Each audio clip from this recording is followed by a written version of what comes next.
আসসালামু আলাইকুম। আজকে যাচ্ছি হলো, এর আগে একটি ভিডিও করছিলাম, আপনারা দেখছেন যে রেভিডেন্ট যোদ্ধা ফাউন্ডেশনের পক্ষ থেকে হাসান দেওয়ানের স্ত্রীকে রেভিডেন্ট যোদ্ধা ফাউন্ডেশনের পক্ষ থেকে সহায়তা করার জন্য গেছিলাম। তো আমি খাবার নিয়ে চলে আসলাম সেই বাড়িতে।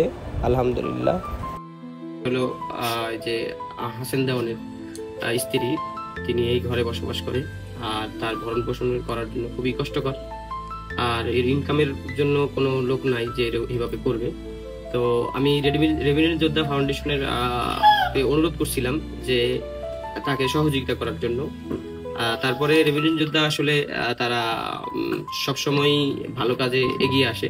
তারপরও ঠিক ওই রকম ভাবেই আমি 2 দিনের আগে একটা বলে গেছিলাম তাদেরকে যে ইনশাল্লাহ রেভিডেন্ট যোদ্ধা আপনাদের পাশে থাকবে। তো তারপরে রেভিনিউ যোদ্ধা তাদের যেই আর্থিক সহযোগিতা বা যেটাই বলেন, তো তারা পাঠিয়ে দিয়েছে অলরেডি। আমি এটা পৌঁছায় দেওয়ার জন্য আসছি এখানে। তো কাকি, তাদের উদ্দেশ্যে কিছু বলেন, যে তাদের একটু আপনি কি বলতে চান?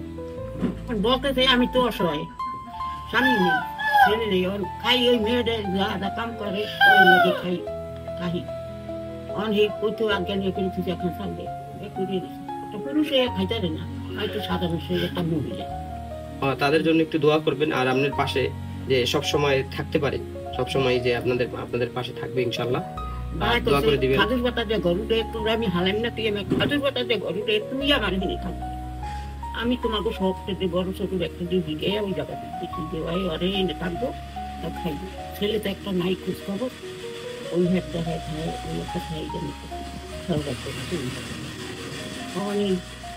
মায়ের আমার অসহায়। সবাই ভালো থাকবেন, আল্লাহ হাফেজ। আর